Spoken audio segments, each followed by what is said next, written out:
President Trump had never ordered an airport shut down before, but an incident in Alaska's skies that morning changed everything.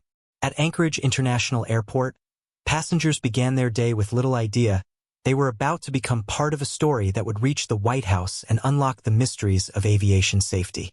Deep in Alaska's snowy wilderness, one flight was about to reveal just how dangerous air travel could be when things go wrong. It was a crisp winter morning at Ted Stevens Anchorage International Airport, where passengers hurried through terminals with coffee cups in hand. At Gate 37, a Boeing 737 sat ready, seemingly like any other flight, but beneath its surface, something was brewing that would soon lead to one of Alaska's most significant aviation incidents. The weather was perfect for flying, clear skies and smooth conditions, but perfect conditions can sometimes deceive. As passengers boarded, they had no idea they were about to be part of an event that would change aviation safety protocols forever. In the cockpit, the experienced flight crew performed their routine checks. The aircraft had received its scheduled maintenance, and everything appeared normal. But sometimes even the most thorough safety measures miss small details that can escalate into something catastrophic. The plane took off smoothly, and everything seemed normal as it climbed to cruising altitude. However, something subtle began to change, unnoticed by most passengers at first.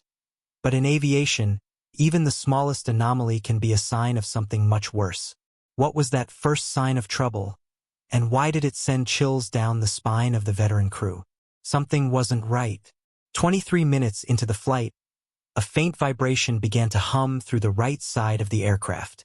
Passengers settled into their routines, unaware that for those near the right wing, something felt off. As the plane soared over the Alaskan mountains, the vibration grew distinct from normal turbulence. It was a rhythmic, mechanical pulse.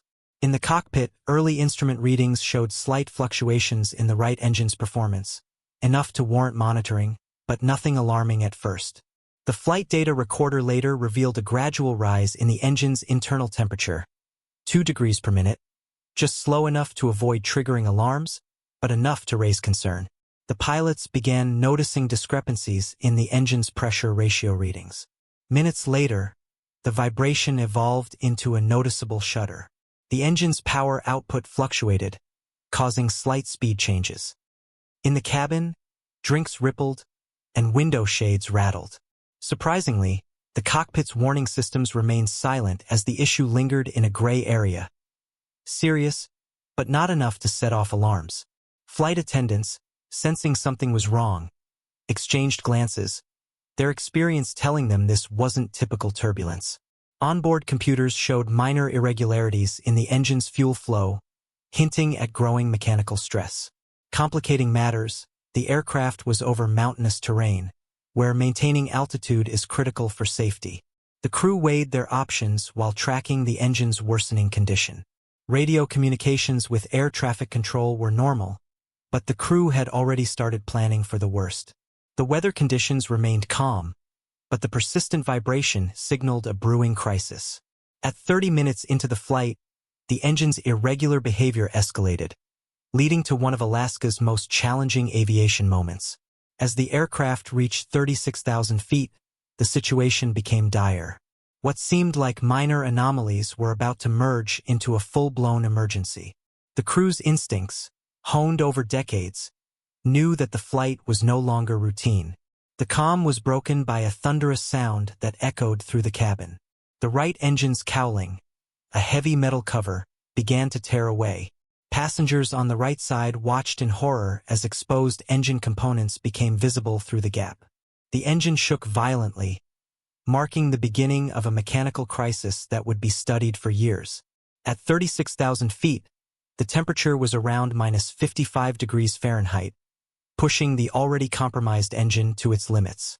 The partially detached cowling disrupted airflow, causing vibrations that threatened the engine's structural integrity. Flight data showed rapid power fluctuations between 85% and 97% thrust, sending tremors through the airframe that passengers could feel. Automated systems struggled to stabilize the aircraft. The cockpit filled with warnings. Flashing yellow lights and system alerts bombarded the crew. Despite their training, the situation tested their resolve as they faced a growing list of challenges. The engine, with its exposed components, was operating in conditions it wasn't designed for. The cabin grew louder as the disturbed airflow created a constant roar.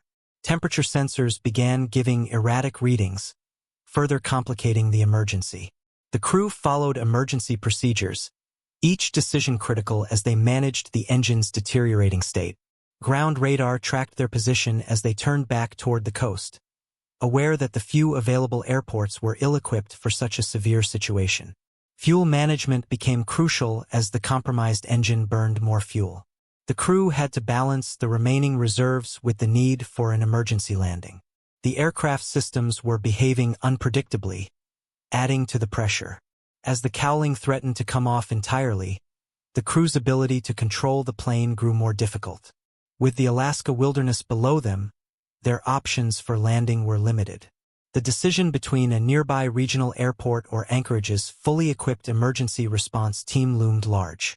As the morning sun illuminated the damaged engine, the crew's window for decisive action was closing. The situation had escalated into one of the most critical in-flight emergencies in recent history, shaping the future of aviation safety. Time became the enemy. The crew began a calculated emergency descent, knowing they needed to lower altitude for better control. However, the damaged engine's erratic response and unpredictable airflow made it difficult. The autopilot was disengaged, and the pilots manually navigated through the descent, avoiding turbulent patches that could worsen the situation. The aircraft's flight management system started displaying warning messages as rapid descent and asymmetric thrust pushed several systems to their limits. Warning lights flashed across the panel, and systems struggled to adjust. Radio communications intensified as air traffic controllers cleared a path through busy airspace, reconfiguring flight corridors to accommodate the distressed plane.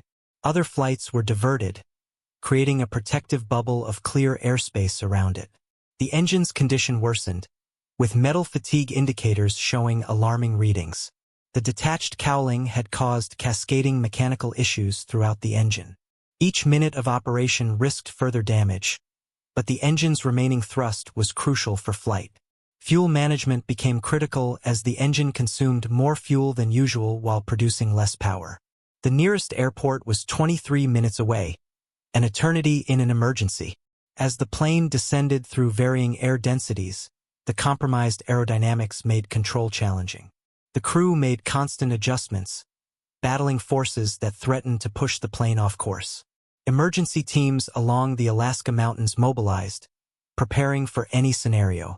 As the aircraft descended, medical teams were on standby, ready for any emergency.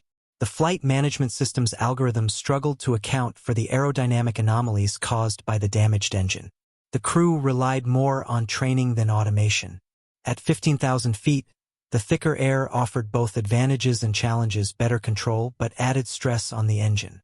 The howl of the wind around the compromised cowling filled the cabin. Working through emergency checklists, the crew made small victories, staying ahead of the evolving situation. They knew the most critical phase was still ahead. The engine's reduced thrust meant a longer runway would be needed, and wind conditions forced constant adjustments to their trajectory. As the snow-covered peaks of Alaska grew closer, the full extent of the damage became clear, with ice forming around the engine components. The flight had turned into a crisis that would soon capture national attention. The crew prepared for a landing few pilots would ever face, landing with a severely damaged engine and compromised controls. The approach into Anchorage came earlier than planned. The aircraft wouldn't reach its intended destination, but returning to Alaska would save everyone on board. The crew managed their speed carefully, avoiding excess speed that would further stress the engine or slowing down and risking ice buildup on the wings. Air traffic controllers cleared Anchorage's airspace, creating an emergency corridor. As the plane neared the runway, the landing gear deployment added more challenges. In sub-zero temperatures, fierce winds and additional drag made control difficult, but the crew managed small corrections as they descended. The runway lights were barely visible through the snowstorm, but they knew Anchorage was their only chance. The landing in extreme conditions required exceptional skill. The crew landed the aircraft with precision on the icy runway. Though the flight lasted just 47 minutes, It felt like an eternity. President Trump immediately responded, ordering a shutdown of the airport and praising the crew for saving lives. "Thank God they turned back," he said in an emergency press briefing.